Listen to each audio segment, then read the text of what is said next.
Hey there, in this video we're going to be comparing the new HoverCam Solo Air wireless USB document camera with the Aver M15W wireless document camera.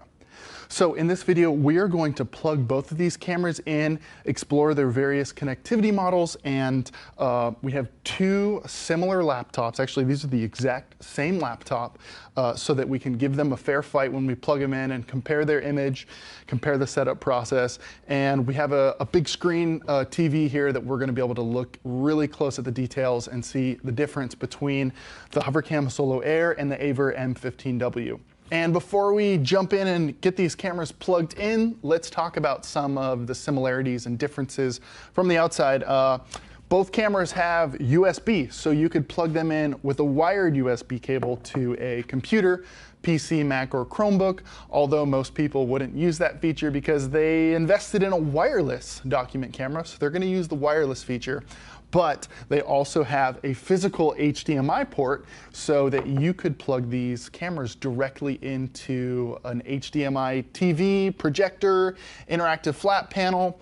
One subtle difference is, though, the HoverCam has built-in video recording tools and an SD card, so you can remove that SD card and dump those files that you recorded directly onto the camera, instead of needing a computer to do your video recording. The Aver M15W does have a capture button. So, physical USB, HDMI. Now, when we start to get into the wireless conversation, which is the main focus of this video, these cameras start to depart a little bit and how they connect and the quality of that connection. So both cameras do have a wireless USB dongle, we'll call it, to plug into your computer to get that wireless connection. With the exception of the Solo Air, the dongle also has an HDMI port, and you guessed it, the Solo Air also does wireless HDMI, whereas the M15W does not have that capability. If you want HDMI, you're going to have to use a physical cable. Now, let's talk about the differences between how these cameras are connected. All right, starting off here with the Aver M15W, I am going to take their little dongle and plug it into my computer, making sure the camera is powered on. Now, I'm going to immediately open up Zoom because that's probably one of the more common applications people are using their document cameras for these days. And in opening up the software, I go to select a different camera. I want to switch it to my Aver, but unfortunately, Aver is not popping up as an available camera. I have the dongle plugged in and the camera's on, so what's the problem here? Well, it's because in order to use the Aver document camera wirelessly, you must use their software. So I'm gonna go to my web browser and Google Aver and find their software and download it. And I'm gonna fast forward through this part because it takes quite a while to download and install, but I'll be back with you guys in a second. All right, after a lot of downloading and waiting and clicking through the installation menu, we finally have the software installed. So let's go ahead and launch Aver Touch. And it's asking me to log in, but they let you skip it, so that's great. And I'm gonna skip it, and boom, the camera instantly pops up. So I'm gonna click Connect here, and it's gonna take a little bit to connect. And I'm gonna fast forward through this part too, because after about 60 seconds, I get a pairing failed message. Now, I tried this a couple different times. I tried restarting my computer. I tried re-downloading and installing the software. I factory reset the camera. I made sure it was on and charged. I even tried multiple USB ports on this computer, and for whatever reason, it would not connect to the camera, even though it detected the camera and put it on the dashboard there for me to connect. So after about an hour of trying to get my computer to work, I had to switch to another device. So I just went ahead and swapped the computers, even though they are the same computer. I downloaded the Aver software on my second computer, and after waiting for a while for it to install, I was able to launch the software again. So with the software open, I went ahead and plugged in the Aver wireless dongle, and upon making my way to the dashboard, boom, the camera instantly showed up on the dashboard. So I went ahead and hit connect, and boom. So the camera actually looked like it's letting me connect. So it's asking me for a passcode, and I just pressed skip because I don't know if that's setting a passcode or if it's asking for one, but it looks like it's starting a countdown process where it's reconfiguring the camera and getting it set up wirelessly. So after a little bit of waiting, the camera launched and I was finally able to get the Aver M15W connected. To be fair to Aver, I've set up this camera much quicker in the past. It's very sporadic. Sometimes it connects quickly, sometimes it just fails to connect like it did on the first computer. You know, this is really just what happens when you require native software to connect to your wireless document camera. Anytime Windows changes something like a software update, well, the software that you're using to connect to the camera might be out of date and it might just not work. So I'm not saying that's what this issue was, but honestly, I don't know why it wouldn't connect, but it connected with the second identical computer. So anyways, let's move on to connecting the Solo Air. So to connect the Solo Air, step one is to take the wireless dongle and plug it into your laptop.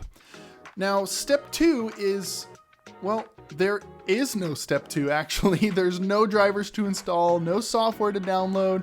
So I'm just gonna go ahead and open up a software that will let me see the camera. Let's go to Zoom here. That's a common software where people are using document cameras. And you'll see here the splash screen for the dongle, so Zoom can tell the dongle is plugged in, and we'll give it a second here, and boom, the image pops up, all without downloading any software or installing any drivers. It just connects. So how does the Solo Air connect so quickly and effortlessly versus the Aver? Well, it all comes down to the hardware. The Solo Air camera has a wireless transmitter paired from the factory to a USB dongle that you plug into your computer, which is the receiver. And both the transmitting end and the receiving end contain small but powerful computers. When the dongle receives the wireless video from the transmitting camera, its built-in computer feeds UVC video into the laptop you're plugging into, and all that processing is transparent to the user. UVC video, or USB video class, is a universal protocol that every computer recognizes: PCs, Macs, Chromebooks, and most interactive flat panels. It's like a universal language. When you plug a regular USB webcam into your computer, you typically don't need to install any software because, that's right, it's UVC. We wanted Solo Air to follow the same protocol because we didn't want you to have to download software or install drivers and constantly keep them up to date, forcing you to reinstall and cross your fingers every single time your computer's operating system has one of those routine software updates. When Solo Air is wirelessly connected, your computer actually thinks there's a wired camera plugged in and gives you all the benefits of that, including being able to use the Solo Air wirelessly with any software that could possibly use USB video, like Zoom, your learning management software, or interactive flat panel software. Now, the Aver, on the other hand, requires you to use their proprietary software because their wireless casting technology is not using UVC video. It's not speaking the universal language. So the camera cannot be wirelessly accessed by any software other than their own proprietary software. And every time your computer gets an automatic update, guess what? You could be at risk of your drivers going out of date and your Aver failing to connect, like we experienced a minute ago, which was not planned, by the way. Well, enough of that. Now that we have both cameras connected, let's compare their wireless image quality. Okay, with both cameras set up wirelessly right next to each other, we can test out their image. I also have this little instruction booklet here just for demonstration purposes to see the image clarity. Delay for both of the cameras, there's minimal delay. They're both pretty fast, no visible lag. Let's also check the counting test. 1, 2, 3, 1, 2, 3, 1, 2, 3. Both cameras look pretty good. The Aver is lagging behind the HoverCam just a bit, but it's not very recognizable. Now let's look at the color though. Color is a big factor here. The Aver right off the bat looks very dark. The white paper looks more gray on the Aver. And the saturation, we can also tell that the color saturation is a bit high, especially when I put my hand under the camera here. You can see my hand looks a lot more red under the Aver and more natural on the Solo Air. I can promise you my hand is not that red in real life, so I'm gonna make a call and say the Aver has high saturation. But now let's look at some of the image clarity. Right off the bat here, we can see on the Aver that there is some noticeable compression distortion, especially with these lines. On the Aver, you can see these straight lines are actually made jagged on the Aver camera, and that is a result of the compression. On the HoverCam Solo Air, those lines appear smooth, no jaggedness at all. Now let's zoom in on both cameras and see what the image looks like. Now on the Aver camera, I'm seeing some different kind of compression in the form of artifacts around the text. Lots of sparkles and fuzziness around the outside of the text here on this page, which is quite distracting. Now over to the Solo Air, there is minimal artifacts. The text looks very smooth. We're not getting those random sparkling artifacts that we saw on the Aver. And this is a result of Solo Air's hardware that uses less compression when transmitting wirelessly. So you're gonna get a much smoother image. Now, both cameras are pretty comparable when it comes to wirelessly connecting to their computers and running their own software, but where the Solo Air really pulls ahead is its ability to cast to third-party applications like Zoom, for example, which is one of the very common applications teachers will want to use with their wireless document camera. So without further ado, let's pull up a Zoom meeting here and get both cameras connected. So on the Solo Air computer, let's start that Zoom meeting and you'll see instantly the image pops up thanks to that UVC video that works with any application that could ever use a webcam or other USB camera. Now let's go over to the Aver's computer and join the same Zoom meeting. And you'll see that the Aver camera does not pop up. So let's go into Start Video and look for that Aver camera.